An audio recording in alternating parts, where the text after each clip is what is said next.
नमस्कार, मैं हूं महक विश्नोई और आप देख रहे हैं एसएस लोकल लाइव। सबसे पहले देखते हैं स्पीड न्यूज।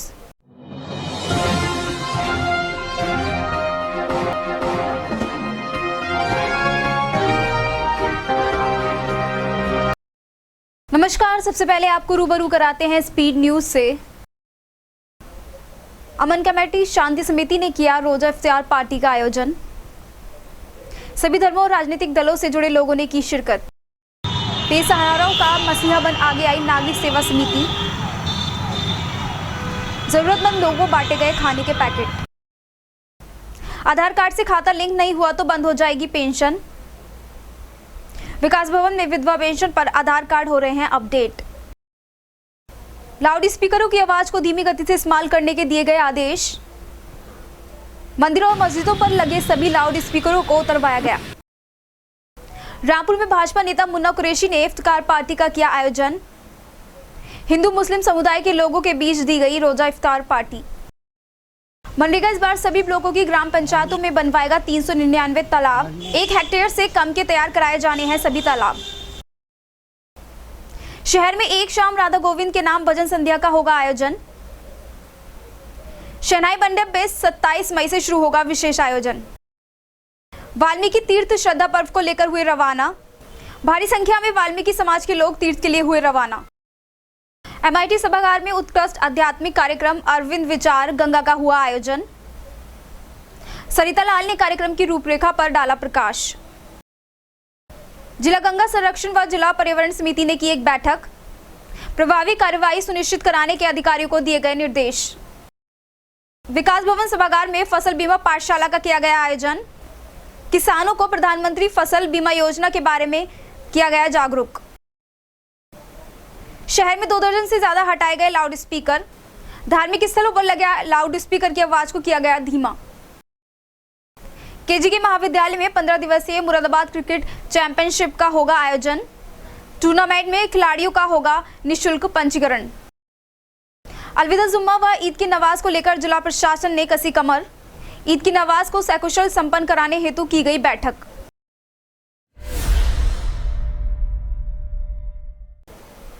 स्पीड न्यूज के बाद अब खबरों को देखते हैं विस्तार से। नजर डालते हैं आज की पहली खबर पर। जिलाधिकारी शैलेंद्र कुमार सिंह ने जिला गंगा संरक्षण समिति और जिला पर्यावरण समिति की कलेक्टर सभागार में एक बैठक आयोजित की। जिलाधिकारी शैलेंद्र कुमार सिंह ने जिला गंगा संरक्षण समिति एवं जिला पर्यावरण समिति की कलेक्ट्रेट सभाकक्ष में संयुक्त बैठक आयोजित की। बैठक की अध्यक्षता करते हुए रामगंगा नदी के संरक्षण हेतु मुरादाबाद शहर से गुजरने वाली रामगंगा नदी के किनारे स्थित राजस्व ग्रामों में वृहद वृक्षारोपण अभियान हेतु एक माइक्रो प्लानिंग कार्ययोजना बनाकर उसका प्रभावी क्रियान्वयन करने के साथ साथ पर्यावरणीय सुधार के साथ ही वायु प्रदूषण की प्रभावी रोकथाम हेतु ठोस अपशिष्ट, प्लास्टिक अपशिष्ट, कंस्ट्रक्शन एवं डेमोलेशन वेस्ट प्रबंधन, जैव चिकित्सा अपशिष्ट व ई वेस्ट प्रबंधन की प्रभावी कार्यवाही सुनिश्चित करने के अधिकारियों को निर्देश दिए। बैठक में नमामि गंगे के अंतर्गत कार्यों की प्रगति की समीक्षा करते हुए जिला सीमा के भीतर नदी में तरल और ठोस अपशिष्ट लाने वाले नालों की निगरानी करने के निर्देश दिए गए। विशेषकर मुरादाबाद नगर के 23 चिन्हित नाले जो रामगंगा नदी में प्रवाहित होते हैं की निरंतर चेकिंग करते रहने तथा ऐसे क्षेत्रों में ऑर्गेनिक फार्मिंग, वृक्षारोपण तथा सीवर मैनेजमेंट एवं सॉलिड वेस्ट मैनेजमेंट की कार्यवाही हेतु समग्र कार्ययोजना मनरेगा कन्वर्जेंस से बनाने के निर्देश दिए गए। इस दौरान बैठक में मुख्य विकास अधिकारी आनंद वर्धन, एसपी ट्रैफिक अशोक कुमार, प्रभागीय वनाधिकारी सूरज, जिला कृषि अधिकारी ऋतुषा तिवारी, डीपीआरओ आलोक प्रियदर्शी, सहायक नगर आयुक्त दीपशिखा पांडे, अधिशासी अभियंता जल निगम फराहिम अहमद सहित स्वास्थ्य, विकास, लोक निर्माण, बाढ़खंड, प्रदूषण, श्रम आदि विभागों एवं नागर निकायों के अधिशासी अधिकारीगण उपस्थित थे। बैठक का संचालन प्रभागीय वनाधिकारी सूरज ने किया। विकास भवन सभागार में फसल बीमा पाठशाला का आयोजन किया गया। कार्यक्रम की अध्यक्षता महापौर विनोद अग्रवाल और जिला पंचायत अध्यक्षा शेफाली सिंह ने की। विकास भवन सभागार में फसल बीमा पाठशाला का आयोजन किया गया। कार्यक्रम की अध्यक्षता महापौर विनोद अग्रवाल एवं जिला पंचायत अध्यक्षा शेफाली सिंह द्वारा किया गया। कार्यक्रम में कृषकों को प्रधानमंत्री फसल बीमा योजना के लिए जागरूक किया गया तथा किसानों को अधिक से अधिक योजना का लाभ लेने के लिए जानकारी दी गई। संयुक्त कृषि निदेशक जेपी चौधरी द्वारा कृषकों को प्रधानमंत्री फसल बीमा योजना की विस्तृत जानकारी दी गई तथा कृषकों को आगामी खरीफ में 31 जुलाई तक प्रीमियम जमा करने हेतु जागरूक किया गया। महापौर एवं जिला पंचायत अध्यक्षा द्वारा कृषकों को बीमा कराने हेतु अनुरोध किया गया, जिससे किसी भी प्राकृतिक आपदा आने पर फसल हानि की क्षतिपूर्ति कृषकों को मिल सके। कार्यक्रम में वित्तीय वर्ष 2021-22 में योजना से लाभान्वित कृषकों को सर्टिफिकेट दिए गए। जिलाधिकारी शैलेंद्र कुमार सिंह द्वारा सरकार द्वारा चलाई जा रही कृषक हितकारी योजनाओं के बारे में बताया गया तथा कृषकों से अपील की गई कि कृषक अधिक से अधिक इस योजना का लाभ उठाएं। कार्यक्रम का संचालन ऋतुषा तिवारी उप कृषि निदेशक द्वारा किया गया। कार्यक्रम में अग्रणी जिला प्रबंधक, उप संभागीय कृषि प्रसार अधिकारी सदर, फसल बीमा कंपनी के प्रतिनिधि, जनसेवा केंद्र के अधिकारी, कृषि विभाग के कर्मचारी उपस्थित रहे।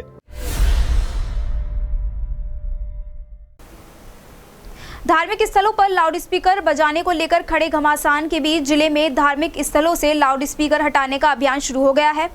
मुरादाबाद शहर और देहात में कई स्थानों पर मंदिरों और मस्जिदों से लाउडस्पीकर हटाए गए।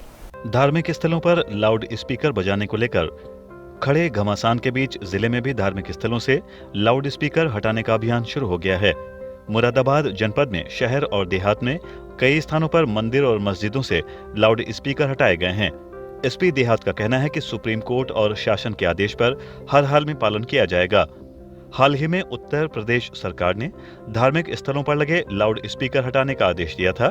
साथ ही अधिकारियों से 30 अप्रैल तक रिपोर्ट भी तलब की जाएगी। जिले में बड़ी संख्या में धार्मिक स्थलों पर कई लाउड स्पीकर लगे हैं, जिसकी आवाज काफी तेज है। हाल ही में पुलिस अधिकारियों ने दोनों समुदाय के धर्म गुरु से बातचीत कर शासन के आदेशों का हवाला दिया था, जिसके चलते मुरादाबाद जनपद 6 तहसीलों से धार्मिक स्थलों पर लगे 2 दर्जन से ज्यादा लाउड स्पीकर हटाए गए हैं। इस बारे में विस्तृत जानकारी एसपी देहात विद्यासागर मिश्रा ने दी। माननीय सर्वोच्च न्यायालय के निर्देशानुसार एवं उत्तर प्रदेश शासन की अपेक्षा के अनुसार ध्वनि प्रदूषण का मानक पूरा न करने वाले ऐसे संस्थानों के विरुद्ध कार्रवाई की जा रही है। इस संबंध में मुरादाबाद पुलिस के द्वारा करीब 516 जो धार्मिक स्थल है वहाँ ध्वनि की जो मानक निर्धारित मानक है उसके अनुसार से कार्रवाई की गई है। इसके अतिरिक्त मानक के विपरीत दर्जन भर ऐसे धार्मिक स्थल है जहाँ लाउड स्पीकर इत्यादि लगाए गए हैं, वो उतरवाए गए हैं और यह एक निरंतर प्रक्रिया है। माननीय सर्वोच्च न्यायालय और उत्तर प्रदेश शासन के आदेशानुसार यह प्रक्रिया चलती रहेगी और हमारा आपके माध्यम से लोगों से भी यह अपील है कि ध्वनि प्रदूषण से संबंधित जो भी उपकरण उनके द्वारा लगाए गए हैं उसमें मात्र जो मानक निर्धारित किया गया है उसी मानक के अनुसार उसको उपयोग में ले आए। फिलहाल शहर में 516 धार्मिक स्थलों पर लगे लाउड स्पीकर की आवाज को भी धीमा किया गया है, जो कोर्ट और सरकार की मंशा के अनुरूप किया जा रहा है। क्रिकेट के दीवानों के लिए एक नया मौका है जहां वे अपनी प्रतिभा का प्रदर्शन कर सकते हैं। दरअसल साई क्रिकेट एकेडमी द्वारा 13 मई से केजी के महाविद्यालय में 15 दिवसीय मुरादाबाद क्रिकेट चैंपियनशिप का आयोजन किया जा रहा है। क्रिकेट के दीवानों के लिए एक नया मौका है जहां वे अपनी प्रतिभा का प्रदर्शन कर सकते हैं। दरअसल साई क्रिकेट अकादमी द्वारा 13 मई से केजी के महाविद्यालय में 15 दिवसीय मुरादाबाद क्रिकेट चैंपियनशिप का आयोजन किया जा रहा है। इस चैंपियनशिप में 12 टीम होंगी व लगभग 200 खिलाड़ी खेलेंगे। पत्रकारों से बातचीत करते हुए संचालक सुशील शर्मा और सचिन तोमर ने बताया कि मुरादाबाद के प्रतिभाशाली बच्चों का क्रिकेट में भविष्य बनाने और आधुनिक खेल सुविधाएं उपलब्ध कराने के उद्देश्य से वर्ष 2019 में साई क्रिकेट अकादमी की स्थापना केजी के डिग्री कॉलेज लाइन पार मुरादाबाद में की गई थी। इस अकादमी की विशेषता है कि इसमें निर्धन बच्चों को निःशुल्क एवं बालिकाओं को आधे शुल्क में क्रिकेट का प्रशिक्षण दिया जाता है। इस अकादमी ने अब तक कई राज्य स्तरीय खिलाड़ी दिए हैं, जैसे पीयूष सिंह, सूरज, निशी कश्यप, दिव्यांशु आदि। हम चाहते हैं कि मुरादाबाद के बच्चे मुरादाबाद का नाम राज्य व देश में रोशन करें। इसी उद्देश्य से साई क्रिकेट अकादमी द्वारा केजी के महाविद्यालय में 13 मई से 15 दिवसीय मुरादाबाद क्रिकेट चैंपियनशिप का आयोजन किया जा रहा है। इस टूर्नामेंट में खिलाड़ियों का निःशुल्क पंजीकरण किया जा रहा है एवं हर खिलाड़ी को मैच फीस भी दी जाएगी। ये टूर्नामेंट प्रातः 8 बजे से शाम 6 बजे तक T20 फॉर्मेट में खेला जाएगा, जिसका सीधा प्रसारण सोशल मीडिया पर भी होगा। कि खेल तो खैर कोई भी हो, पर्टिकुलर क्रिकेट ही नहीं है, जिस बच्चे की जो पसंद है उसको खेल का बढ़ावा ऐसा है कि खेल 2-3 चीज़ों को बच्चे के जीवन में आगे लेके जाता है। सबसे पहले डिसिप्लिन है, बच्चे को डिसिप्लिन देता है। इधर उधर की बातों से कम 3 घंटे का ध्यान उसका हटता है। खेल में कोई भी खेल हो, पर्टिकुलर क्रिकेट ही नहीं, कोई सा भी खेल हो, उसके दिमाग में वो फोकस रहता है कि मुझे यहाँ पे क्या करना है। और तीसरी बात है स्वास्थ्य, जो बच्चे के लिए आजकल के बच्चों को जो कंप्यूटर पे लगे रहते हैं, हमारे ज़माने में तो कंप्यूटर नहीं होता था, हम बाहर ही खेलते थे, पर आजकल के ज़माने में बच्चा अगर बाहर आके ऑन फील्ड खेलता है तो उसके स्वास्थ्य के लिए बहुत अच्छा रहता है। इसके अतिरिक्त टूर्नामेंट से 10 खिलाड़ियों को अकादमी की ओर से स्कॉलरशिप प्रदान की जाएगी। पंजीकरण फॉर्म KG के डिग्री कॉलेज में स्थित अकादमी कार्यालय से निःशुल्क उपलब्ध कराए जा रहे हैं। अलग अलग माध्यम से, क्रिकेट के माध्यम से हम बहुत लोगों को, उनके परिवारों को, उनके परिवार के साथ साथ उनके संरक्षकों को, उनके टीचर्स को, उनके पड़ोसियों को, सबको एक साथ जोड़ रहे हैं। और ये कार्य अगर आप लोग कर रहे हैं, जैसा कि मुझे पता चला, मैं आपको साधुवाद देता हूँ। आपका टूर्नामेंट सफल हो, इसके लिए मैं भगवान से प्रार्थना भी करता हूँ। और एक और बात कहना चाहूँगा, जितने हमारे शहर के विशिष्ट लोग यहाँ इकट्ठे हुए हैं, सभी इस श्रेष्ठ कार्य के लिए अपना आशीर्वाद दें तो ये कार्य अवश्य संपन्न होगा। पत्रकार वार्ता के दौरान अंतर्राष्ट्रीय ज्योतिर्विद दैवज्ञ अनिल वत्स, कथाव्यास धीर शांत दास, गुरु मां मंजू भारद्वाज, मनीष पोपली, डॉक्टर मनोज रस्तोगी, सुमित अग्रवाल, संजीव गुप्ता, GK शर्मा, राजेश रस्तोगी आदि भी उपस्थित रहे।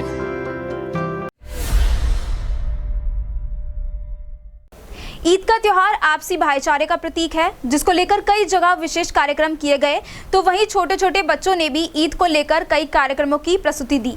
दरअसल मॉडर्न पब्लिक स्कूल में ईद मिलन समारोह का आयोजन बड़े ही हर्षोल्लास के साथ किया गया।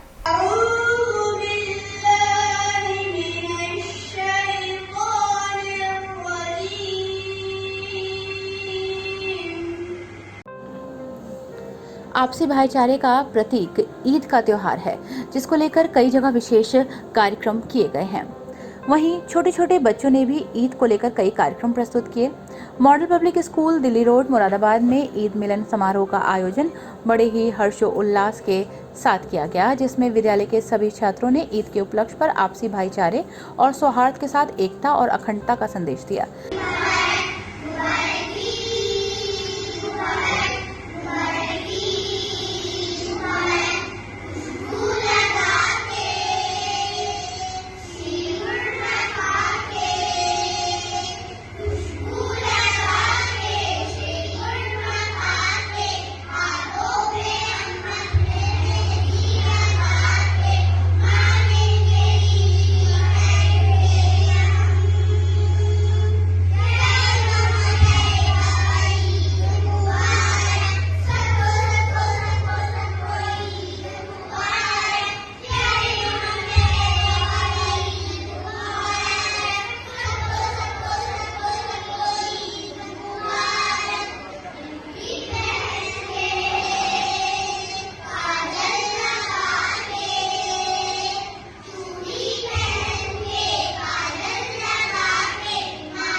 इस कार्यक्रम का संचालन छात्रा शहनवाज द्वारा किया गया। कार्यक्रम का प्रारंभ कुरान की तिलावत से किया गया, जिसमें तकरीर, पंजाबी नात, तराना, नाटक आदि विभिन्न प्रकार के कार्यक्रमों की प्रस्तुति की गई। मॉडर्न पब्लिक स्कूल में आज हमने ईद मिलन तकरीब का इंतज़ाम किया था, यानी ईद मिलन प्रोग्राम था, जिसमें हमने ईद के सोशल एस्पेक्ट्स के बारे में ज़्यादा लोगों ने बताया, लोग बच्चों तक पहुंचाई ये बात जिसमें बच्चों को ये पता चला, इंग्लिश, हिंदी, उर्दू तीनों लैंग्वेजेस का हमने यूज़ किया और हमें ये पता चला कि बच्चों को भी काफ़ी एक्साइटमेंट था इस चीज़ का। और रमज़ान के बाद सेलिब्रेट होने वाली ईद, सोशली क्या फ़ायदे हैं और क्या उसके क्या मकसद है। जैसे हम बच्चों को ये बताना चाह रहे थे कि कोई भी फेस्टिवल होता है उसका मकसद ये होता है कि सारी कम्युनिटीज़ के लोग एक साथ मिलकर एक दिन खुशी मनाएं। ओके, इसका मकसद क्या था मैम? इस प्रोग्राम का मकसद, दो मकसद थे। एक तो ये कि सोशली हमें एक मैसेज पहुंचाना था कि फेस्टिवल को न सिर्फ हम एक कम्युनिटी से एसोसिएट करते हैं बल्कि दूसरी कम्युनिटीज़ भी उसमें शामिल होती हैं। और दूसरा मकसद ये था कि बच्चों को पार्टिसिपेशन का मौका मिलेगा, अपने आइडियाज़ एक्सप्रेस करने का मौका मिलेगा, अपने टैलेंट्स को एक्सप्लोर करने का मौका मिलेगा। ओके, बच्चों को क्या फ़ायदा पहुंचा इससे? काफ़ी फ़ायदा पहुंचा। अराउंड 45 to 50 बच्चों ने पार्टिसिपेट किया था और सभी बच्चों ने, किसी ने कोई नात सुनाई, किसी ने कोई सॉन्ग सुनाया, किसी ने पंजाबी में नात सुनाई और किसी ने कुरान को रिसाइट किया, किसी ने स्किट, कुछ बच्चों ने मिलकर एक स्किट तैयार किया था this was a very good social message. और कुछ कविताएं पढ़ी, हिंदी में भी स्पीच हुई, इंग्लिश में स्पीच हुई, काफ़ी वैरायटी ऑफ प्रोग्राम्स थे। ओके मैम, ओवरऑल आपका ये फंक्शन कैसा रहा? प्रोग्राम आपका कैसा रहा? बढ़िया रहा। हमारा अराउंड 9:30 प्रोग्राम शुरू हुआ था और अराउंड 11 o'clock प्रोग्राम हमारा ख़त्म हो गया। छोटा सा प्रोग्राम था, हमारे स्कूल के ऑडिटोरियम में था और सोशल डिस्टेंसिंग के साथ हमने बच्चों को बुलाया था और काफ़ी इन्जॉय किया बच्चों ने। विद्यार्थियों ने सामूहिक कार्यक्रम के माध्यम से सभी दर्शकों का मन मोह लिया। कार्यक्रम के अंत में विद्यालय प्रबंधक और प्रधानाचार्य शकील अहमद ने सभी शिक्षक और विद्यार्थियों का आभार व्यक्त किया।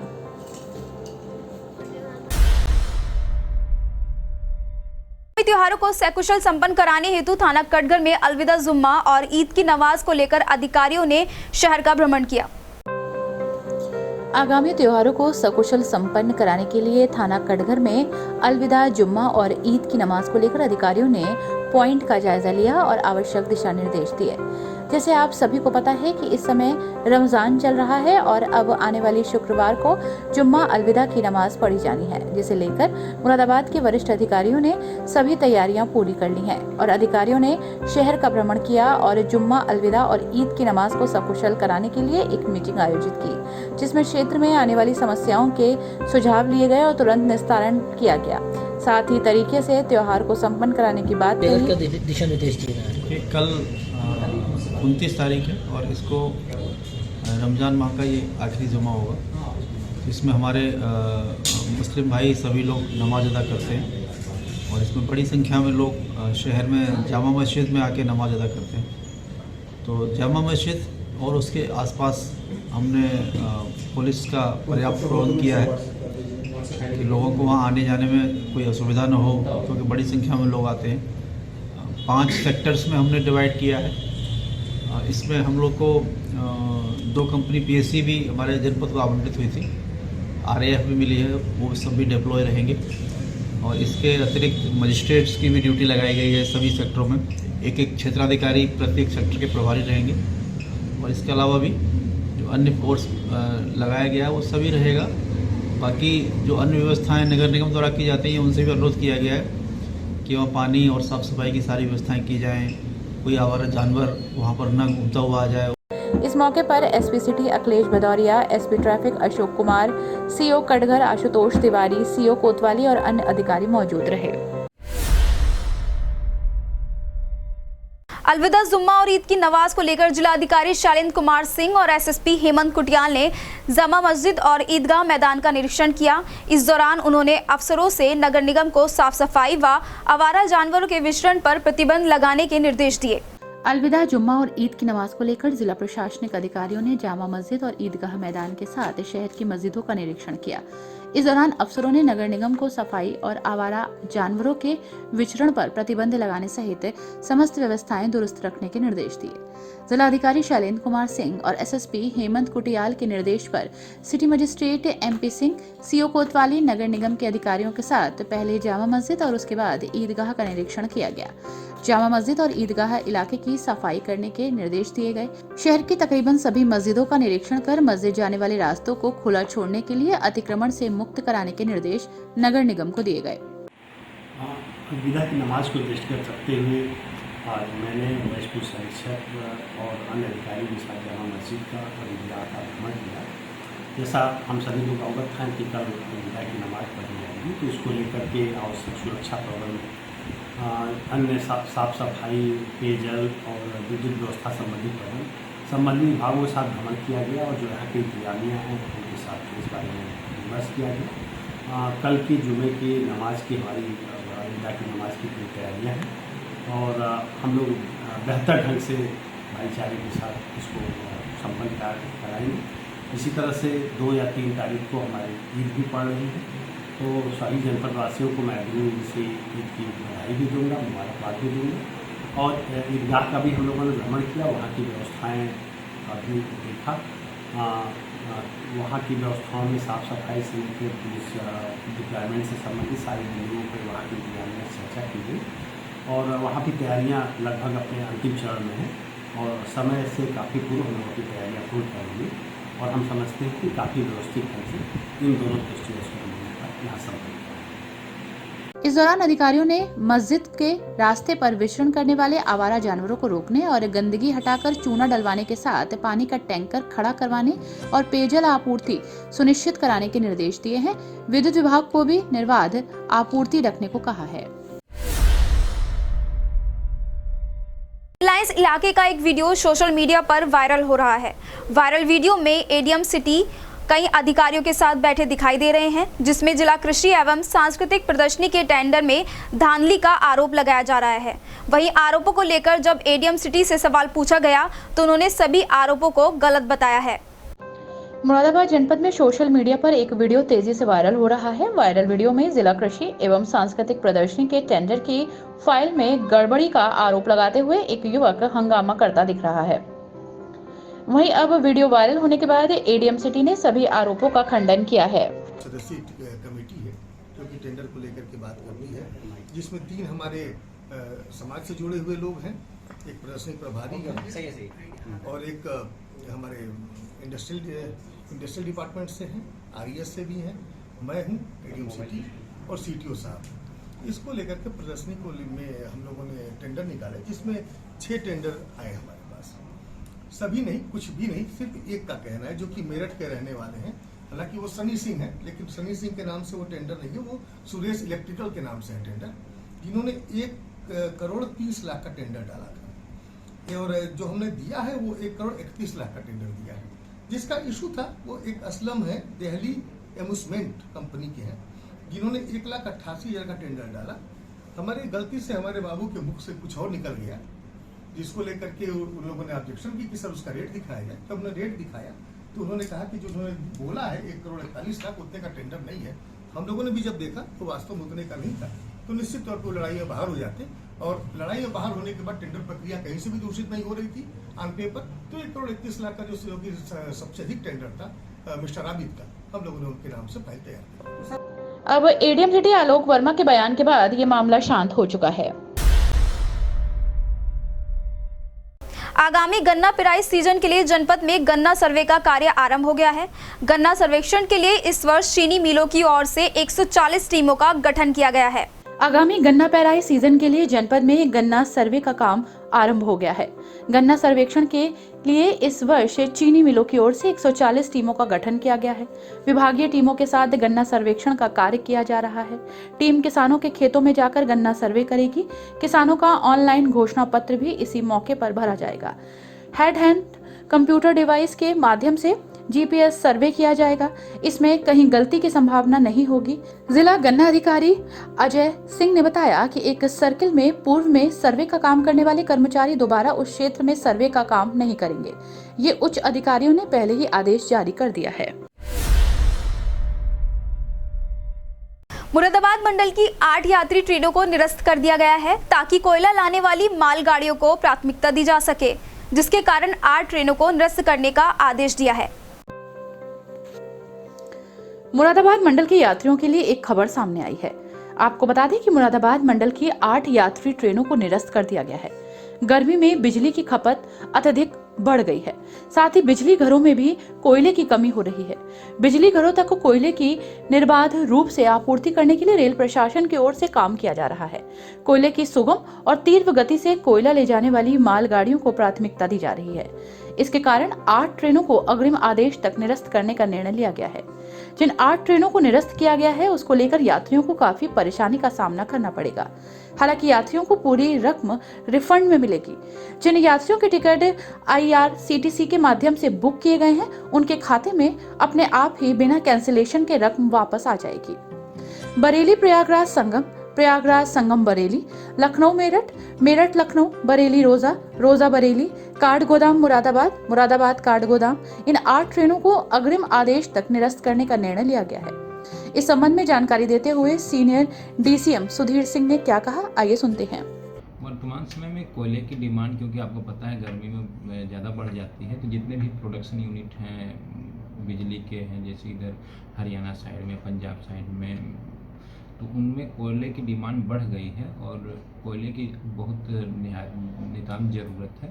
तो ऐसे में एक क्राइसिस को देखते हुए कुछ ट्रेनों को कैंसिल किया गया, जिससे कि पाथ अवेलेबल हो पाए, क्योंकि पाथ तो कंस्टेंट है हमारे पास कि या तो गुड्स ट्रेन चल पाएगी या तो कोचिंग ट्रेन चल पाएगी।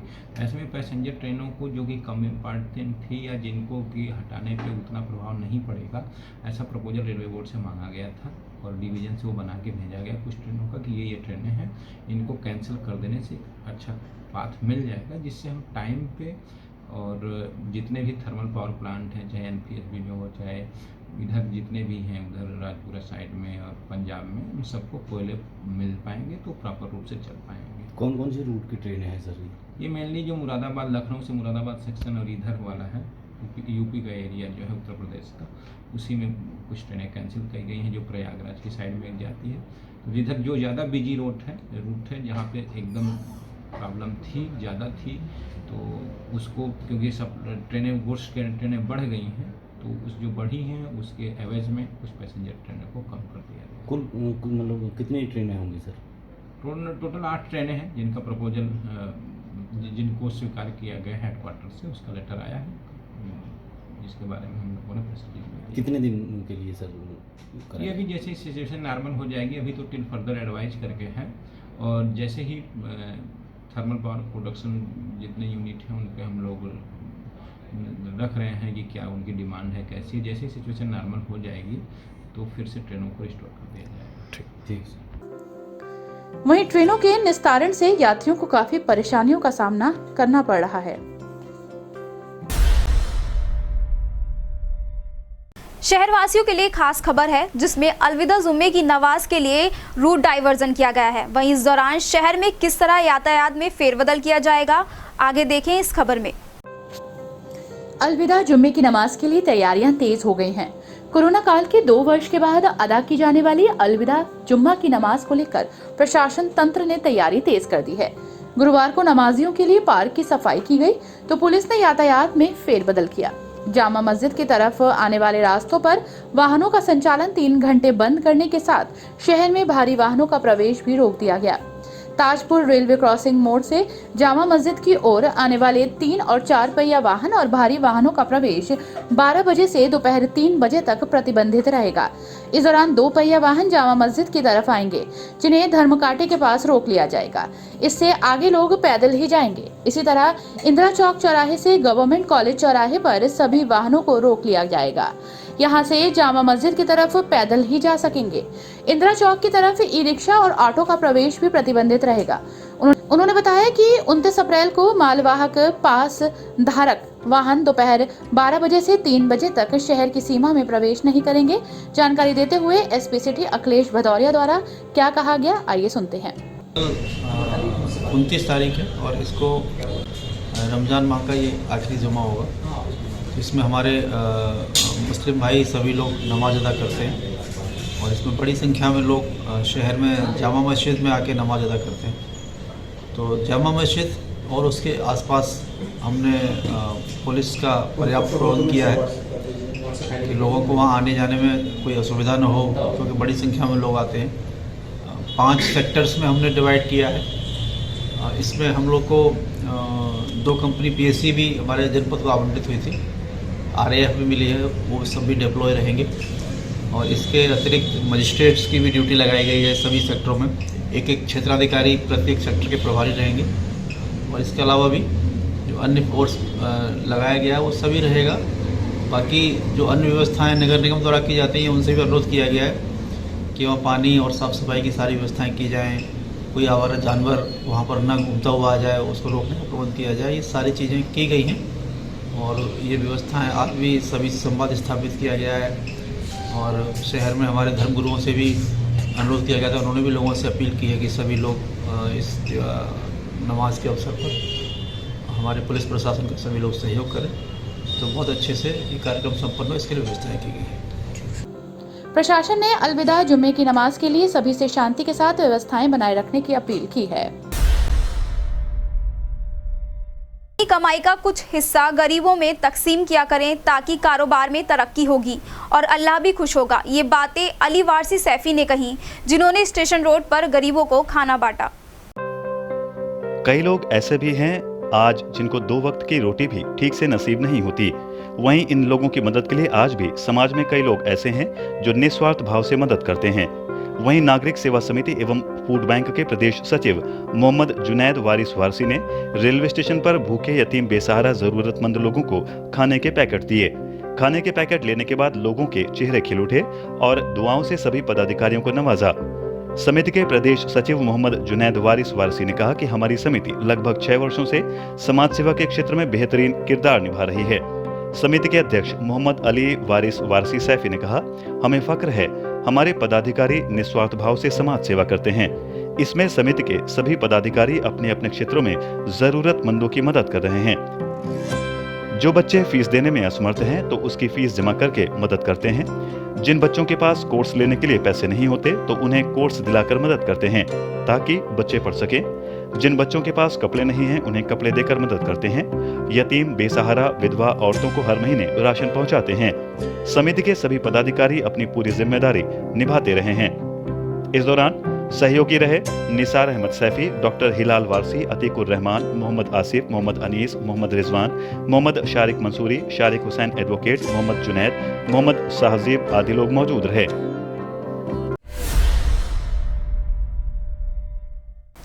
वृद्ध और विधवा को आर्थिक सहारे के रूप में सरकार की ओर से पेंशन दी जाती है। वहीं अब आपको अपने खाते को आधार कार्ड से लिंक कराना होगा। ऐसा नहीं करने पर आपके खाते में पेंशन की रकम नहीं आएगी। अगर आप दिव्यांग, विधवा और वृद्धा पेंशन के लाभार्थी हैं तो अब आपको अपने खाते को आधार कार्ड से लिंक कराना होगा। ऐसा नहीं करने पर आपके खाते में पेंशन की रकम नहीं आएगी। इसके लिए समाज कल्याण विभाग ने पोर्टल जारी कर दिया है। वहीं सभी बुजुर्ग महिलाओं के विधवा पेंशन पर आधार कार्ड लिंक करने के लिए सुबह से ही महिलाएं विकास भवन में लाइन में लगी नजर आईं।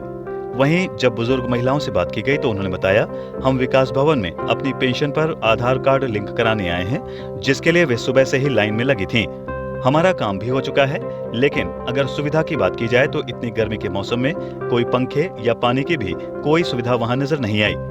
आपको बता दें कि पेंशन में गड़बड़ी रोकने और सही व्यक्ति को लाभ मिले, इसके लिए ये कदम उठाया गया है।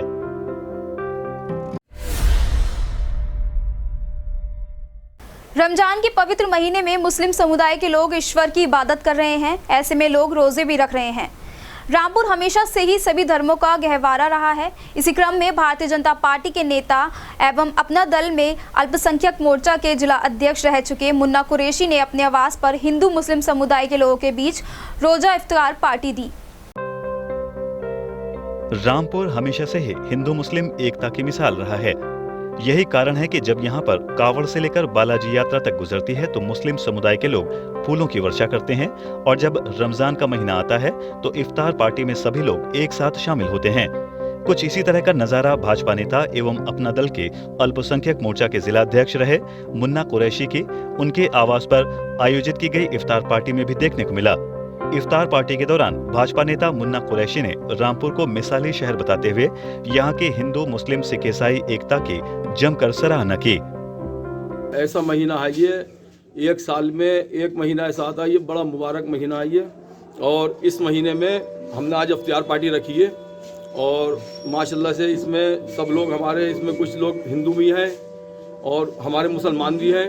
भाई हिंदू लोग को हाथ उठाइए। और इसमें हम सब लोग इकट्ठे हुए हैं और माशाल्लाह से हमने एक हिंदू और मुसलमान का एक भाईचारा दिखाया है यहाँ पर। और हम ये चाहते हैं अपने कहीं पे भी हम जो ये अफवाहें उड़ रही हैं, सब अफवाहें गलत उड़ रही हैं ये, और इस तरह की होना चाहिए। अपने सब लोग अपने मिलजुल के रहना चाहिए, और जैसे लोग त्यौहार मनाते हैं हिंदुओं का, तो हिंदुओं के साथ में मनाना चाहिए मिलके।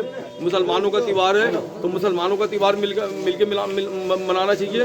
तो सब लोग एक रामपुर के अंदर हमारा एक ऐसा ये है जो सब लोग मिलजुल के रहना चाहिए।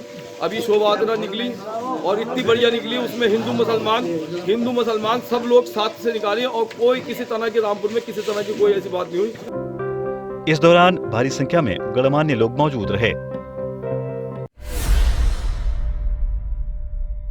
बाद आने वाले दिनों में और सुंदर और चमकता दमकता नजर आएगा। दरअसल मनरेगा इस बार सभी ब्लॉकों की ग्राम पंचायतों में 399 तालाब बनवाएगा। मुरादाबाद आने वाले दिनों में और सुंदर और चमकता दमकता नजर आएगा। दरअसल मनरेगा इस बार सभी ब्लॉकों की ग्राम पंचायतों में 399 तालाब बनवाएगा। शासन से जिले को इसका लक्ष्य दिया गया है। सभी तालाब 1 हेक्टेयर से कम के तैयार कराए जाने हैं। नए के साथ पुराने तालाबों का भी जीर्णोद्धार होना है। इसको लेकर हर ब्लॉक से अपने यहाँ बने तालाबों की सूची और उनकी स्थितियां बताने को कहा गया है, ताकि काम को शुरू कराया जा सके। हर साल की तरह इस बार भी जिले को मनरेगा की मदद से 399 तालाब बनाने का लक्ष्य मिला है, जो पिछले साल से 127 अधिक है। लक्ष्य मिलने के बाद सभी ब्लॉकों को अपनी ग्राम पंचायतों में बने तालाबों की संख्या और उनकी स्थिति जुटाने को कहा गया है। इसके बाद उनको प्राथमिकता के आधार पर लेकर संवारा जाएगा। मनरेगा इन तालाबों को बनवाने का काम करता है। इनमें वे तालाब भी हैं जो बने तो हैं, लेकिन रखरखाव के अभाव में उनका अस्तित्व खतरे में पड़ गया है। ऐसे सभी तालाबों को भी संवारा जाएगा। साथ ही कुछ नए 1 हेक्टेयर से कम के तालाबों को तैयार कराया जाएगा। वहीं इसी को लेकर सीडीपीओ आनंद वर्धन ने क्या कुछ कहा, आप भी सुने। हम लोगों ने पूरे जनपद के लिए अभी अमृत सरोवर योजना जो भारत सरकार की लागू की जा रही है, उसके अंतर्गत 75 तालाब को अमृत सरोवर में कन्वर्ट किया जाना है। तो इसमें हम लोगों ने चिन्हांकन किया है ब्लॉक स्तर पे भी, और प्रयास ये है कि जो विभिन्न मदों से हम उसमें खर्च कर सकते हैं, चाहे वो मनरेगा हो, चाहे क्षेत्र पंचायत हो, जिला पंचायत हो, इन सभी के कन्वर्जन से एक अच्छा काम हो सके और ये हमारे 75 अमृत सरोवर 15 अगस्त 2022 तक हम इसका एक बार शुभारंभ कर सकें। वहीं आने वाले दिनों में मुरादाबाद एक नए रूप में नजर आएगा। महानगर के धर्म प्रेमियों को भगवान के प्रति अपनी आस्था बनाए रखने के उद्देश्य से विगत वर्ष की भांति इस वर्ष भी इस्कॉन प्रचार समिति कुमार कुंज के तत्वाधान में एक शाम राधा गोविंद के नाम भजन संध्या का आयोजन बड़ी ही धूमधाम से किया जाएगा। महानगर के धर्म प्रेमियों को भगवान के प्रति अपनी आस्था बनाए रखने के उद्देश्य से विगत वर्ष की भांति इस वर्ष भी इस्कॉन प्रचार समिति कुमार कुंज के तत्वावधान में एक शाम राधा गोविंद के नाम भजन संध्या का आयोजन बड़ी ही धूमधाम के साथ दिल्ली रोड स्थित मिलन विहार के शहनाई मंडप में 27 मई 2022 को शाम 6 बजे से आयोजित किया जाना तय हुआ है, जिसमें इस्कॉन अध्यक्ष साक्षी गोपाल दास महाराज द्वारा अपने मुखारविंद से भगवान श्री कृष्ण की कथा के साथ साथ मधुर भजन गाकर महानगर के धर्म प्रेमियों को भगवान के प्रति कृतार्थ किया जाएगा। वहीं कार्यक्रम के बारे में इस्कॉन प्रचार समिति कुमार कुंज के सचिव वैष्णव प्रियदास द्वारा जानकारी देते हुए क्या कुछ बताया गया, सुने। वैष्णव प्रियदास इस्कॉन प्रचार समिति के तत्वावधान में आगामी 27 मई को 2 वर्ष के उपरांत एक भव्य भजन संध्या एवं प्रवचन का कार्यक्रम शहनाई मंडप में सायं 6 बजे से रखा गया है। इस कार्यक्रम में श्रीमद साक्षी गोपाल दास जी इस्कॉन धर्म क्षेत्र कुरुक्षेत्र के अध्यक्ष पधार रहे हैं, जो कि अपने अनेक भक्तों के साथ मुरादाबाद में आके हरि नाम की वर्षा करेंगे। मुरादाबाद के भक्तवन।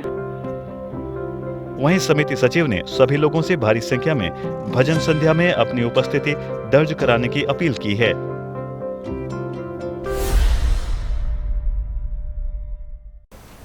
हर वर्ष की तरह इस वर्ष भी महानगर के अनेकों स्थान से वाल्मीकि तीर्थ सीतावनी में आयोजित किए जा रहे श्रद्धा पर्व में उपस्थित रहकर भगवान श्री वाल्मीकि महाराज के दर्शन पूजन कर उनका आशीर्वाद प्राप्त करने के लिए कई लोग रवाना हुए। वाल्मीकि तीर्थ श्रद्धा पर्व सीतावनी में विगत वर्षों की भांति इस वर्ष भी श्रद्धा पर्व बड़ी ही धूमधाम के साथ मनाया जा रहा है। हर वर्ष की तरह इस वर्ष भी महानगर मुरादाबाद के अनेकों स्थानों से वाल्मीकि तीर्थ सीतावनी में आयोजित किए जा रहे श्रद्धा पर्व में उपस्थित होकर भगवान श्री वाल्मीकि महाराज के दर्शन पूजन कर उनका आशीर्वाद प्राप्त करने के लिए कई लोग रवाना हुए। इस यात्रा के कटघर गुलाबबाड़ी से बसों, कारों एवं मोटरसाइकिल द्वारा वाल्मीकि समाज के लोग तीर्थ सीतावनी में आयोजित श्रद्धा पर्व में शामिल होने के लिए निकले। साथ ही धर्म प्रेमियों के वाहन को हरी झंडी दिखाकर रवाना किया गया। यात्रा का उद्देश्य बताया गया कि वाल्मीकि समाज में शिक्षा एवं धर्म के प्रति आस्था रखने के प्रति इस यात्रा का आयोजन किया गया है। हमारा धर्म स्थल है सीतावनी, वहाँ हमारा बहुत पौराणिक महर्षि वाल्मीकि का आश्रम है और वहाँ स्थान है, और इसी के माध्यम से वाल्मीकि भजन संध्या बहुत बड़ी, और भारत सरकार और उत्तराखंड सरकार और यूपी सरकार यहाँ से हम संदेश देने जाते हैं वाल्मीकि समाज के। वाल्मीकि समाज एक रहे, पंडित रहे, शिक्षित रहे। तो ये जो कार्यक्रम होता है वहाँ कितने दिन के लिए होता है? वो एक दिन का कार्यक्रम होता है, सुबह शुरू होता है, शाम तक चलता है। वहाँ क्या क्या कार्यक्रम आयोजित किए जाएंगे? क्या क्या कार्यक्रम आयोजित किए जाएंगे वहाँ पहले पहुँच करके भजन संध्या होगी, संगीत का कार्यक्रम होगा। इस अवसर पर सीता बनी जा रहे धर्म प्रेमियों ने वाल्मीकि महाराज के जयकारे लगाते हुए रवाना हुए।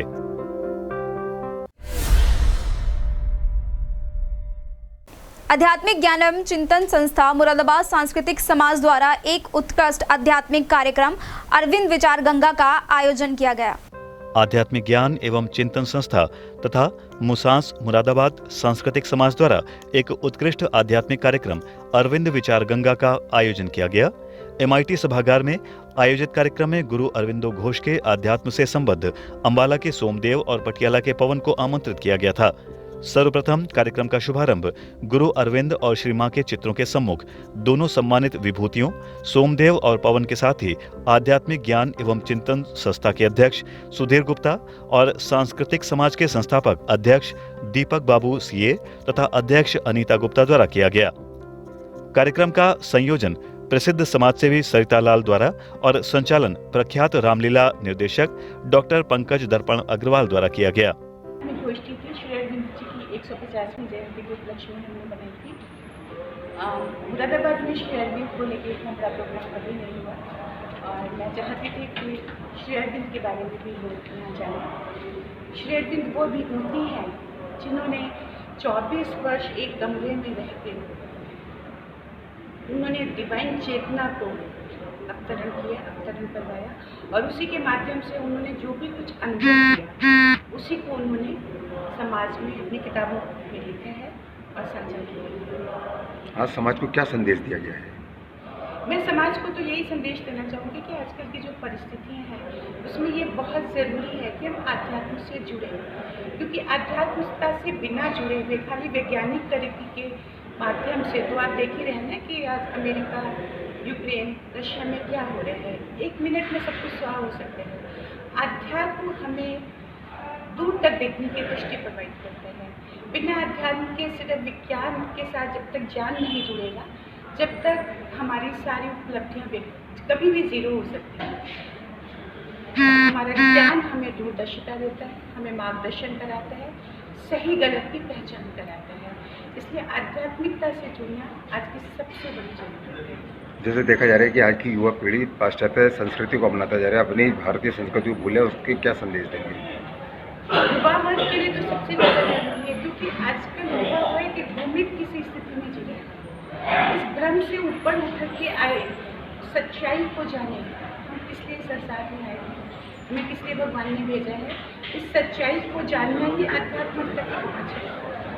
बिना इसको जाने हम आध्यात्मिकता को नहीं समझ सकते। आध्यात्मिकता सिर्फ योग करना वो नहीं है। अभी जैसे कि सोमदेव जी ने बताया, पवन जी ने बताया कि योग हर समय में उसका ध्यान रखना, जब हम हर समय में उसको चेतना के साथ जुड़े रहेंगे तो हम कभी भी कोई गलत काम गलत निर्णय ले ही नहीं पाएंगे।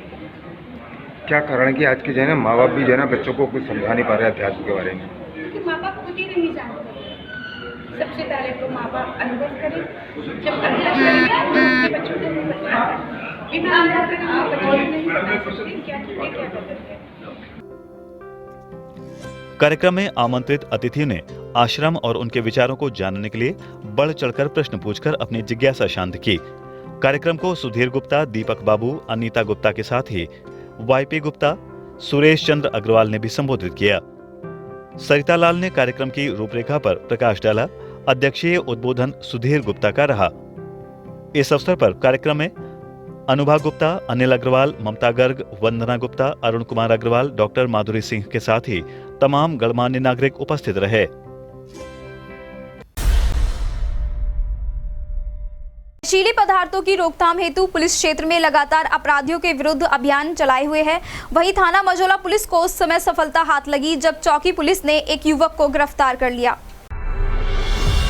मुरादाबाद में वरिष्ठ पुलिस अधीक्षक के निर्देशन में लगातार अपराध और अपराधियों के विरुद्ध कार्रवाई की जा रही है, जिसमें नशीले पदार्थों की रोकथाम के लिए पुलिस क्षेत्र में लगातार अपराधियों के विरुद्ध अभियान चला रही है।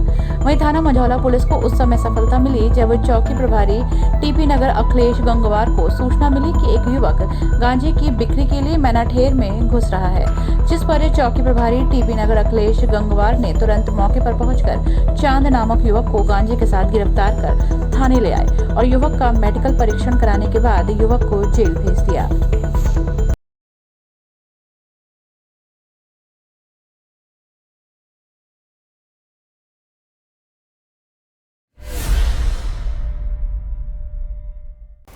इस खबर के बारे में जानकर आप दंग रह जाएंगे। जहां एक तरफ डॉक्टर को भगवान का दर्जा दिया जाता है, तो वहीं इस खबर में सामने आया कि एक डॉक्टर की एक बड़ी लापरवाही से एक इंसान की जिंदगी बर्बाद हो गई।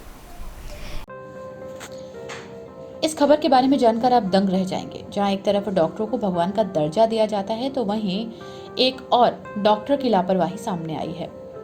एक इंसान की जिंदगी डॉक्टर की बड़ी लापरवाही से बर्बाद हो गई है। दरअसल मामला लदावली थाना छजलैट से सामने आया है। यहाँ के रहने वाले बचन सिंह की पत्नी पूजा का अभी 1.5 साल पहले ही दोनों का विवाह हुआ। पूजा गर्भवती है और कुछ समस्या होने पर वो अगवानपुर के धर्मपुर सिरवा चौराहे पर स्थित राज मेडिकल पर डॉक्टर सुमन से मिली। यहाँ डॉक्टर सुमन के पति देवराज भी बैठते हैं। पूजा की समस्या जानकर उन्होंने उसके हाथ में इंजेक्शन लगा दिया। पूजा का इंजेक्शन लगने पर हाथ सुन्न होने लगा, जिसकी डॉक्टर सुमन से शिकायत की। उन्होंने कहा कि थोड़ी देर में ठीक हो जाएगा। ये मामला 5 अप्रैल का है। तब से वो कई चिकित्सकों को दिखा चुकी है। यही नहीं, दिल्ली के डॉक्टर से भी परामर्श किया है। पूजा बताती है कि सभी ने उसका हाथ काटा जाना जरूरी बताया है। बचन सिंह ने मंगलवार को सीएमओ से मिलकर डॉक्टर सुमन और देवराज की शिकायत की। उन्होंने बताया कि अब तक 5 लाख रुपए खर्च हो चुके हैं। दाहिना हाथ काटे जाने के कारण पत्नी का जीवन भी अंधकार में हो जाएगा, जिसकी शिकायत पूजा द्वारा सीएमओ मुरादाबाद से की गई थी। वहीं सीएमओ डॉक्टर MC गर्ग ने बताया कि एसडीएम के निर्देश से शिकायती पत्र मिलने पर विभाग की टीम मौके पर भेजी गई। रिपोर्ट मिली है कि क्लिनिक को सील कर दिया गया है।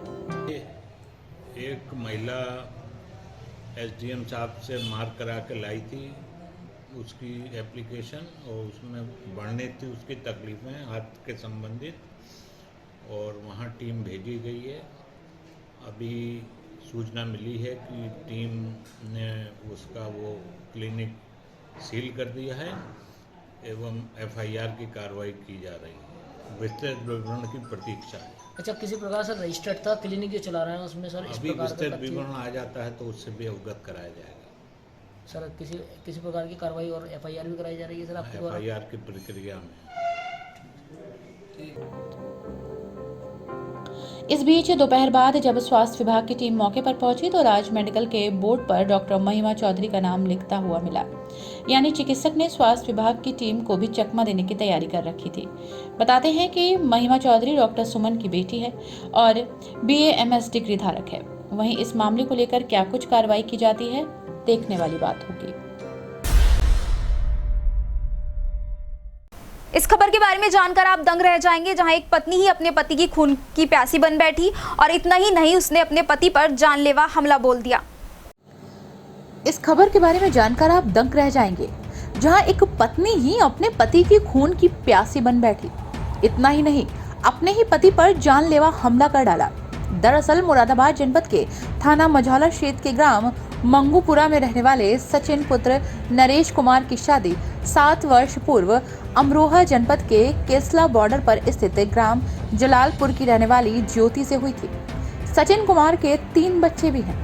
सचिन कुमार का आरोप है कि लगातार पत्नी से विवाद चल रहा था, जिस पर उसकी पत्नी ज्योति ने उसके ऊपर ईंट से हमला कर दिया, जिससे वो घायल हो गया। घायल सचिन को उसके पिता नरेश कुमार द्वारा थाना मझौला लाया गया। सचिन ने अपनी पत्नी ज्योति के विरुद्ध थाने में शिकायत दर्ज कराई है और इंसाफ की मांग की है। वहीं घटना की जानकारी देते हुए सचिन कुमार द्वारा क्या कुछ कहा गया, आइए सुनते हैं। मेरे साथ में घर पर काफ़ी टाइम से पारिवारिक को लेकर संबंध में से चल रहा था। ससुराल पक्ष वाले घर में झगड़ा करवा रहे थे मेरे। उन पे मेरे अब से 6 साल पहले 1,40,000 रुपये मैंने नकद दिए थे उन्हें, और मुझ पर क्लासिक गाड़ी थी जिसे मुझे ज़बरदस्ती भिगवा दिया गया अपनी लड़की के एडमिशन के लिए कि BTC में एडमिशन दिलवाओ। उन्होंने फिर मेरी गाड़ी भिगवा दी, एडमिशन दिलवा दिया। उसके बाद में मैं बहुत ज़्यादा मजबूर हुआ। मुझे पुलिस वाले बुलाने लगे, फीस जमा करो। मैंने उनसे कहा कि मेरा वजूद नहीं है। मेरे पापा उस टाइम थोड़ा परेशान चल रहे थे। मेरे पापा ने फिर भी मुझे 50,000 रुपये और दिए। मैंने उसकी पढ़ाई करवाई। उसके बाद में उसके घर वालों ने फिर मुझसे और पैसे मांगे। अब वो A&M करना चाह रही है कि मुझे 3 लाख रुपये दे दो कि मैं A&M करूँगी। मैंने मना करा तो मुझ पर परसों से लेकर झगड़ा करना चालू कर दिया। आज क्या हुआ है? रात झगड़ा हुआ था ये। अच्छा, रात कराया किससे हुआ है? वाइफ से हुआ था। क्या नाम है? ज्योति नाम है। अच्छा, 3 लाख रुपये मांग रही थी एडमिशन के लिए। मैंने मना कर दिया, मुझ पर पैसे नहीं है। मैं बच्चों को 3 लड़की है मुझ पर, मैं उन्हें पढ़ाऊँगा या तुझे करूँगा। इसी बात पर मारपीट हो गई कि मैं तेरे घर में नहीं दूँगी और मैं ऐसा कर दूँगी कि नौकरी लगा। क्या मारा है आपको? मेरे सिर में ईंट मारी थी, आँख में मुझे पता नहीं चला। 2-3 बार पेट में घूंसे मारे, एक आँख में पड़ गया था। अच्छा, तो आपकी पत्नी ने मारपीट की आपके साथ? मेरी तबीयत खराब चली थी काफ़ी समय से। मैं गुर्दों का मरीज हूँ। 2 बार अभी पीछे मेरा कैथेटर लग चुका है। अच्छा, मेरे अभी भी यूरेटर में स्टोन फंसा हुआ है। पुलिस को सूचना दे दी? पुलिस को सूचना दे दी। अभी मैं थाने से आ रहा हूँ। क्या चाहते हैं इसमें? मैं कार्रवाई चाहता हूँ। किसके खिलाफ? वाइफ के खिलाफ और ससुरालियों के खिलाफ। कहाँ की ससुराल है आपकी? मेरी ससुराल ग्राम जलालपुर, पोस्ट जलालपुर थाना, डिस्ट्रिक्ट अमरोहा। वहीं देखना होगा कि इस मामले को लेकर क्या कार्रवाई की जाती है। शहर में लगातार मारपीट, लूट और अन्य आपराधिक घटनाएं बढ़ती जा रही हैं। आए दिन हो रही इन घटनाओं से लोगों में खौफ है, तो वहीं लगातार बढ़ रही इन घटनाओं से पुलिस की कार्यशैली पर भी कई सवाल खड़े होते हैं। वहीं कटघर थाना क्षेत्र में 2 पक्षों में जमकर मारपीट हुई। शहर में लगातार मारपीट, लूट और अन्य आपराधिक घटनाएं बढ़ती जा रही हैं। आए दिन हो रही इन घटनाओं से लोगों में खौफ है, तो वहीं लगातार बढ़ती ये घटनाएं पुलिस की कार्यशैली पर कई सवाल खड़े करती हैं। वहीं कटघर थाना क्षेत्र में 2 पक्षों में जमकर मारपीट हुई, जिसमें एक युवक घायल हो गया, जिस पर घायल को तुरंत उपचार के लिए जिला अस्पताल लाया गया। डॉक्टरों ने उसे भर्ती कर लिया है। युवक द्वारा बताया गया है कि वो थाना कटघर क्षेत्र की चौकी गुलाब बाड़ी का रहने वाला है। उसके भाई का क्षेत्र में ही किसी व्यक्ति से झगड़ा हो गया था, जिस पर वो बीच बचाव करने पहुंच गया, जहां युवकों ने उस पर हमला कर दिया और गंभीर रूप से घायल हो गया।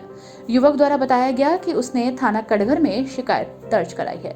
घटना की जानकारी देते हुए घायल अनवर द्वारा क्या कुछ बताया गया, आइए सुनते हैं। वो मारी रोड। किसने मारी है? उन्होंने मारी, एक का नाम काला है, एक का नाम मुस्तकी है। किस बात पर मारी है आपकी? ये हमारे भाई को गाली बकरा थे। उनके घर पे जाके हम आए तो इन्होंने एकदम पीछे से आकर राइट मारा। कोई झगड़ा चल रहा पुराना? ना। तो भाई से हो रही थी आपके? हाँ, नाम आपके भाई का? साकिर। अच्छा, तो आप बीच बचाव कराने पहुंचे थे? और कोई भी घायल हुआ आपके साथ? ना, नहीं। आप ही घायल? मैं अकेले ही गया था। अच्छा, पुलिस को सूचना दे दी थी? हाँ। क्या चाहते हैं अब इसमें? अब हम तो उन्हें बंदी कराएंगे। कितने लोग हैं वो? 3 जने। 3 लोग। वहीं देखना होगा कि कब जाकर इन घटनाओं पर अंकुश लग पाता है।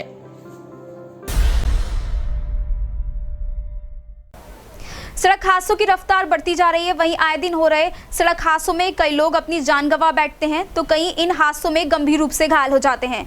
वहीं एक दर्दनाक हादसा उस समय सामने आया जब पागवड़ा क्षेत्र में पत्नी के लिए दूध लेने जा रहा युवक अज्ञात वाहन की चपेट में आ गया। सड़क हादसों की रफ्तार लगातार बढ़ती जा रही है। आए दिन हो रहे सड़क हादसों में कई लोग अपनी जान गंवा बैठते हैं तो कई लोग गंभीर रूप से घायल हो जाते हैं।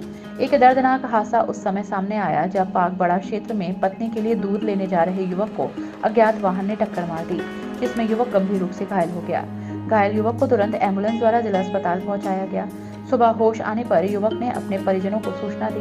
इसके बाद युवक के परिजन जिला अस्पताल पहुंचे। परिजनों द्वारा बताया गया कि युवक कल शाम पत्नी के लिए दूध लेने के लिए घर से गया था। तभी रोड पार करते समय अचानक युवक को किसी अज्ञात वाहन ने टक्कर मार दी, जिससे युवक गंभीर रूप से घायल हो गया। ये इसकी वाइफ के लिए दूध लेने के लिए जा रहा था जी, तो बल्कि उसका एक्सीडेंट करके 4 पहिए वाली गाड़ी वो बगियार यहाँ पे उठाई लेके यहाँ पे आ गया। कहाँ रह रहे हो आप इस समय? कौन सी? बागबड़ा 0 पॉइंट के पहली साइड पे। और एक्सीडेंट कहाँ हुआ है? 0 पॉइंट पे हुआ। 0 पॉइंट पे हुआ। किस समय की घटना है ये घटना होगी मेरे हिसाब से 8 साढ़े 8 बजे। आपको कैसे सूचना मिली? सुबह सूचना मिली हमारे को से रामस्वरूप ने फ़ोन किया। रामस्वरूप ने बात नहीं की, दूसरे ने बात की हमसे जब सूचना मिली हमारी। हालत कैसी है? हालत भी थोड़ा कमजोरी है हालत भी। पुलिस को सूचना दी है अभी? पुलिस को सूचना नहीं दी। पुलिस वाला तो बोला कि एम्बुलेंस वो तो भेजा। वहीं बड़ा सवाल ये खड़ा होता है कि आखिर कब जाकर इन हादसों की रफ्तार पर विराम लग पाता है। शहर में बढ़ रहे अपराध पर लगाम लगाने को लेकर जिले की पुलिस अलर्ट है और लगातार कार्रवाई कर रही है। वहीं थाना कटघर क्षेत्र से एक अभियुक्त को थाना कटघर पुलिस द्वारा चेकिंग के दौरान गिरफ्तार किया गया। शहर में बढ़ रहे अपराध पर लगाम लगाने को लेकर जिले की पुलिस अलर्ट है और लगातार कार्रवाई कर रही है। थाना कटघर क्षेत्र से एक अभियुक्त को थाना कटघर पुलिस द्वारा चेकिंग के दौरान गिरफ्तार किया गया है।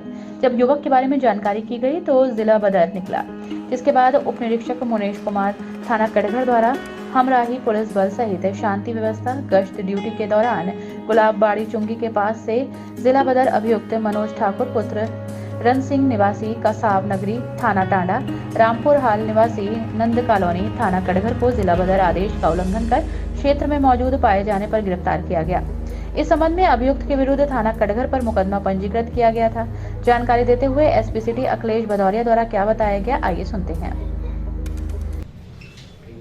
ये थाना कटघर से गुंडा एक्ट की कार्रवाई इनके विरुद्ध की गई थी। इनके ऊपर पूर्ण कुछ मुकदमे थे जिसमें इनको जिला बदर किया गया था और इस जिला बदर की अवधि के दौरान जब ये जिला सीमा के अंदर पाए गए तो इनको 10 गुंडा अधिनियम के तहत इनके विरुद्ध एक अभियोग पंजीकृत किया गया, जिसमें इनको जेल भेजा गया है। और इसके अलावा भी इन पर कई अभियोग हैं जिनमें विवेचना प्रचलित है, इसके तहत ये कार्रवाई की गई। वहीं देखना होगा कि तेजी से बढ़ते अपराध के ग्राफ पर कब तक अंकुश लग पाता है। मुरादाबाद हरिद्वार हाईवे पर उस समय अफरा तफरी का माहौल हो गया जब गत्ता ले जा रहे ट्रक में अचानक आग लग गई। ट्रक में लगी भीषण आग से नेशनल हाईवे पर हड़कंप मच गया। मौके पर पहुंची दमकल विभाग की टीम ने ट्रक में लगी आग पर काबू पाया। हरिद्वार हाईवे पर अगवानपुर फ्लाईओवर पर उस समय हड़कंप मच गया जब गत्ता लेकर मिल की ओर जा रहा ट्रक अचानक आग की चपेट में आ गया। गत्ते के ट्रक में लगी भीषण आग से हाईवे पर अफरा तफरी मच गई। मुरादाबाद के थाना पागबड़ा क्षेत्र के रतनपुर कला से ट्रक चालक एहसान गत्ते से भरा ट्रक हरिद्वार हाईवे की ओर ले जा रहा था। देर रात अगवानपुर फ्लाईओवर पर आकर ट्रक में अचानक आग लग गई। जानकारी के बाद मौके पर पहुंची दमकल विभाग की गाड़ियों ने कड़ी मशक्कत के बाद गत्ते के ट्रक में लगी भीषण आग पर काबू पाया। ट्रक में रखा लाखों का गत्ता आग ने अपनी चपेट में ले लिया, जिससे गत्ता जलकर खाक हो गया। वहीं अग्निशमन अधिकारी मुकेश कुमार की माने तो फायर स्टेशन को देर रात सूचना प्राप्त हुई थी। कांट रोड पर पुल के पास किसी गाड़ी में आग लगी है। तत्काल मौके पर दमकल गाड़ियों के साथ टीम रवाना की गई। हमारे हलट रोड फायर स्टेशन पर सूचना मिली कि जो कांट रोड पर ओवर क्रॉसिंग पुल बना हुआ है वहाँ पर किसी गाड़ी में आग लगी। तत्काल हमारी गाड़ी यहाँ से रवाना हुई, FSO साहब रवाना हुए। जा कर के देखा कि एक 909 कैंटर गाड़ी थी जिसमें जो गत्ता वेस्ट पेपर जो भरा रहता है, जिसमें पेपर वगैरह रिसाइकिल करके पेपर बनाया जाता है, वो कबाड़ी पेपर वेस्ट पेपर था। उसमें हमारी गाड़ी ने तत्काल वहाँ पर पहुँच करके काबू पाया और उसमें किसी प्रकार की जनहानि नहीं हुई। और आप लोगों के माध्यम से अनुरोध करना चाहूँगा कि गर्मी का सीज़न है और इसमें आग की प्रबल संभावनाएं लगने की संभावना बनी रहती हैं। और जितनी आगे लगती हैं पूरे साल में लगभग 65 to 70% जो आग हैं हमारी इन्हीं 3 महीने में जून तक हमको सूचना प्राप्त होती हैं। मौसम ड्राई है, टेम्परेचर बढ़ा हुआ है, आग के प्रति सतर्क रहें। और जो अपने भी व्यावसायिक संस्थान हैं जैसे इन्वर्टर है उसको किसी चीज़ों से ना ढकें जिससे कि वो हीट ना हो पाए। जो हमारे इलेक्ट्रॉनिक मोटर्स या उपकरण हैं उनको उनकी क्षमता के अनुसार ही उनका उपयोग करें, प्रॉपर वेंटिलेशन रखें। और जो हमारे खेत खलिहान हैं उनको भी जहाँ पर विद्युत लाइन जा रही है उसके आसपास उसका भंडारण ना करें और आग के प्रति सतर्क रहें। जानकारी के अनुसार ट्रक में लगी आग का कारण शॉर्ट सर्किट बताया जा रहा है। शहर में तेजी से आपराधिक घटनाओं का ग्राफ बढ़ता जा रहा है। वहीं तेजी से बढ़ती इन घटनाओं को लेकर पुलिस भी लगातार कार्रवाई कर रही है। वहीं मुगलपुरा थाना क्षेत्र में 2 पक्षों में हुई मारपीट व पथराव के मामले में पुलिस ने बड़ी कार्रवाई की है, जिसमें पुलिस ने 9 लोगों के खिलाफ केस दर्ज कर 3 आरोपियों को गिरफ्तार किया है। शहर में तेजी से आपराधिक घटनाओं का ग्राफ बढ़ता जा रहा है। तेजी से बढ़ती इन घटनाओं को लेकर पुलिस भी लगातार कार्रवाई कर रही है। वहीं मुगलपुरा थाना क्षेत्र में 2 पक्षों में हुई मारपीट और पथराव के मामले में पुलिस ने बड़ी कार्रवाई की है, जिसमें पुलिस ने 9 लोगों के खिलाफ केस दर्ज कर 3 आरोपियों को गिरफ्तार कर लिया है। मुरादाबाद के मुगलपुरा थाना क्षेत्र लालबाग निवासी नईम अपने भाई मोइन के साथ सोमवार की रात पास की मस्जिद में नमाज पढ़ घर आ रहे थे। आरोप था कि पड़ोस में रहने वाले मुनव्वल और अकरम प्रधान और उसके बच्चों ने किसी बात को लेकर गाली गलौज और मारपीट शुरू कर दी। आरोप है कि झगड़े के दौरान बमबारी और पथराव फायरिंग भी की गई। घटना वाली रात मौके पर पहुंची पुलिस ने झगड़े की स्थिति को सामान्य किया और घायलों को मेडिकल हेतु इलाज के लिए जिला अस्पताल भेजा। घटना वाली रात में हुई फायरिंग और बमबारी की घटना का पुलिस ने खंडन किया है।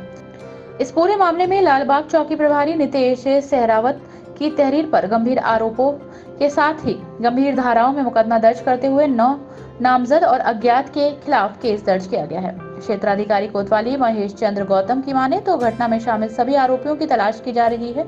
9 नामजद और अज्ञात के खिलाफ मामला दर्ज कर लिया गया है। 3 आरोपियों को पकड़कर जेल भेज दिया गया है। बाकी आरोपियों के यहाँ दबिश दी जा रही है। सभी आरोपियों को गिरफ्तार किया जाएगा। व्यापार के विवाद में 2 दुकानदारों में दिल्ली में कहासुनी हुई थी। उसके बाद घर पहुंचने के बाद दोनों दुकानदार आपस में भिड़ गए। दोनों दुकानदारों में जमकर मारपीट हुई। मारपीट की इस घटना में दोनों दुकानदार घायल हो गए। व्यापार के विवाद में 2 दुकानदारों में दिल्ली में कहासुनी हुई और उसके बाद घर पहुंचने के बाद दोनों दुकानदार आपस में भिड़ गए। इस दौरान दोनों दुकानदारों में जमकर मारपीट हुई, जिसमें दोनों दुकानदार घायल हो गए। अब घायल दुकानदारों ने थाने पहुंचकर एक दूसरे के खिलाफ पुलिस में शिकायत की है। दरअसल पागबड़ा थाना क्षेत्र के नई बस्ती के रहने वाले सलमान की कपड़ों की रेडीमेड गारमेंट की दुकान है। क्षेत्र में ही परवेज की भी कपड़ों की गारमेंट की दुकान है। दोनों कपड़ा व्यापारी दिल्ली में माल लेने के लिए गए थे। वहां पर किसी बात को लेकर दोनों व्यापारियों में विवाद हुआ और दोनों व्यापारियों का विवाद इतना बढ़ गया कि वापस घर पागबड़ा पहुंचने पर दोनों दुकानदारों में जमकर मारपीट हुई।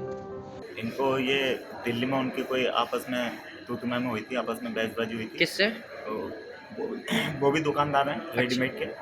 वो कहाँ रहते हैं? वो भी पागबड़े में रहते हैं। अच्छा, फिर क्या हुआ? वहाँ पे बीच बिचाव हो गया, अपना घर आ गए। कोई दिक्कत नहीं, रोजे का टाइम था।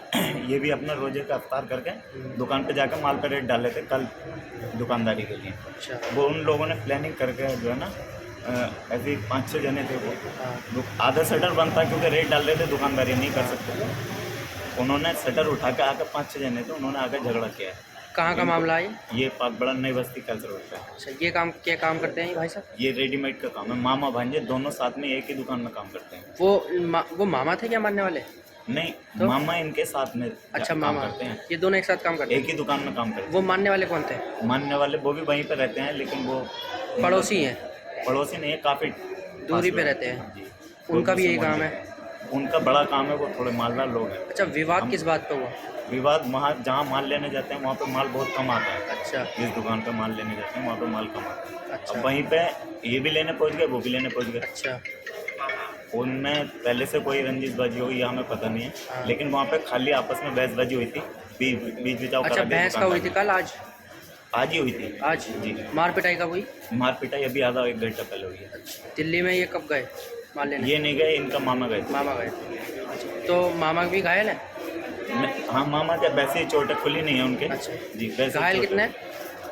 मतलब हाथ में चोट लगी है और उनको, इनके? वैसे ही कुछ मारा है। इनके सर में चोट है, घोंटे में है, थोड़े हाथ में है। अच्छा, थाने में तहरीर दे दी? तहरीर दे दी।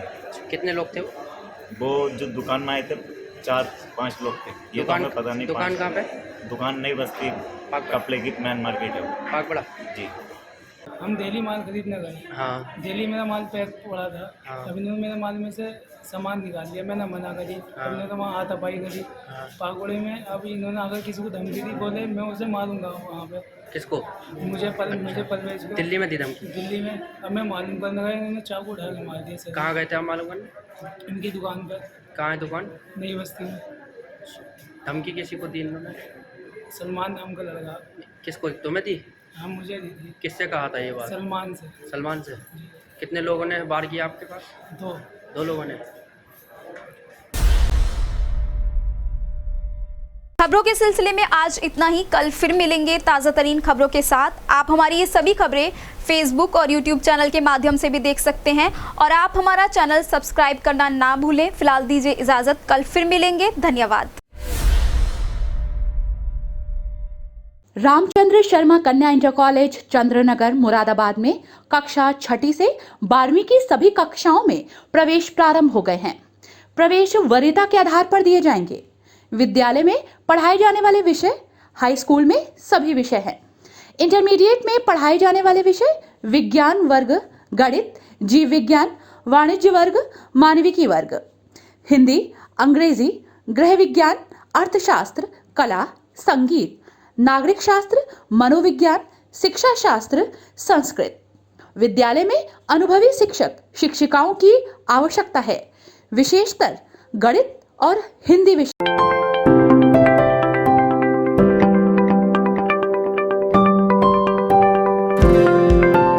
Modern Public School, a center that works with the students to get to the roots of their specific needs and challenges and then develop solutions to help them become better, more confident learners. As we plant the seeds for your child's success at school and in life, our value-added facilities are variety of sports activities, state-of-art, award-winning sports academy run by professional coaches.